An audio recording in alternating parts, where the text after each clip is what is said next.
What you were saved from is as much a provision as what you were given. When you understand this, you stop measuring your life only by what you gained and begin appreciating what you were spared from. Rizq is found in relationships as well. A righteous spouse, loving parents, obedient children, or even one sincere friend who reminds you of Allah. These are treasures beyond price. Many people can afford luxury but cannot buy loyalty, mercy, or genuine love.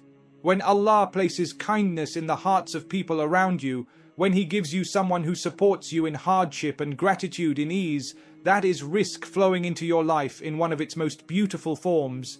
Rizq also includes guidance and contentment, to know your purpose, to turn back to Allah after sin, to feel remorse, and to desire closeness to Him. This is among the greatest provisions a person can receive. A heart that is satisfied with what Allah has decreed is richer than a bank account that never feels full. When Allah gives you the ability to be grateful, patient, and hopeful, He has already given you an immense share of rizq. Even if your hands seem empty to the world, Allah's provision reaches us even when we don't expect it, often arriving through paths we never planned and doors we never knocked on. A person may exhaust their strength chasing opportunities, only to find that what truly sustains them comes from a direction they never considered. This is because rizq is not tied to intelligence, effort, or connections alone, but to the decree of Allah, who knows what we need before we realize it ourselves. Many times, a person is worried about tomorrow while Allah has already written their sustenance, prepared its timing, and chosen the exact moment it will arrive. What feels delayed is not forgotten, and what feels lost is often being rearranged in a way that serves a greater good. There are moments when life seems to close in, when plans fail, expectations collapse, and hope feels distant. Yet, it is precisely in those moments that Allah's provision often finds its way to the servant. A sudden opportunity, an unexpected solution, or help from an unlikely source appears just when it is needed most. This teaches the heart an important lesson. Reliance on Allah is not a theory, it is a lived experience. When you realize that help came without you calculating it, you understand that Allah was managing your affairs while you were overwhelmed by worry. The provision that reaches you at your weakest point leaves a deeper imprint on the heart than the one you worked hard to achieve. Sometimes Allah provides by redirecting you. You may aim for one path, convinced it is best for you, while Allah blocks it and opens another that you never would have chosen on your own. At first, it feels disappointing, even painful, but later you realize that what you wanted could have exhausted you, distracted you, or harmed your faith. The new path may be simpler, quieter, or less impressive to others, but it carries barakah that fills your life in ways you never imagined. This is provision wrapped in wisdom, because true abundance does not begin in the hands, but in the heart.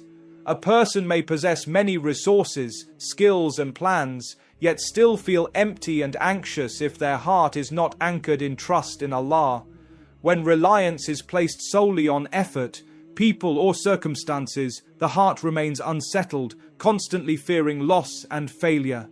But when dependence is placed on Allah, the heart finds stability, knowing that outcomes are not controlled by creation, but by the Creator who is perfectly aware and perfectly just. This inner certainty is itself a form of abundance, one that does not fluctuate with changing situations. Relying on Allah does not mean abandoning effort. Rather, it means recognizing that effort alone has no power without His permission. A believer strives, plans, and works hard, but their heart remains attached to Allah, not to results.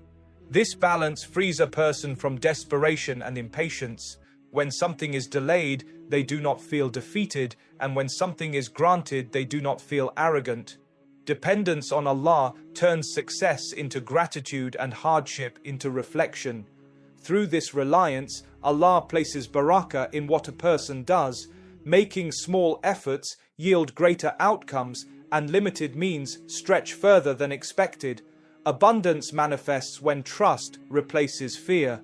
A heart that depends on Allah is not constantly calculating worst-case scenarios or comparing itself to others.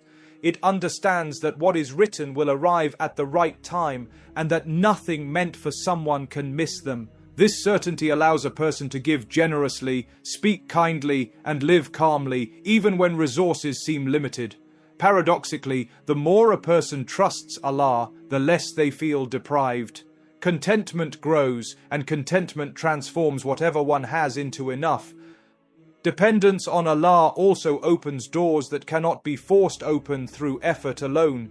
Many people experience moments where solutions appear unexpectedly, ease follows difficulty, and relief comes after patience. These moments strengthen faith, teaching the believer that Allah responds to trust in ways that surpass imagination. When the heart fully leans on Allah, He takes care of matters in ways that no plan could replicate.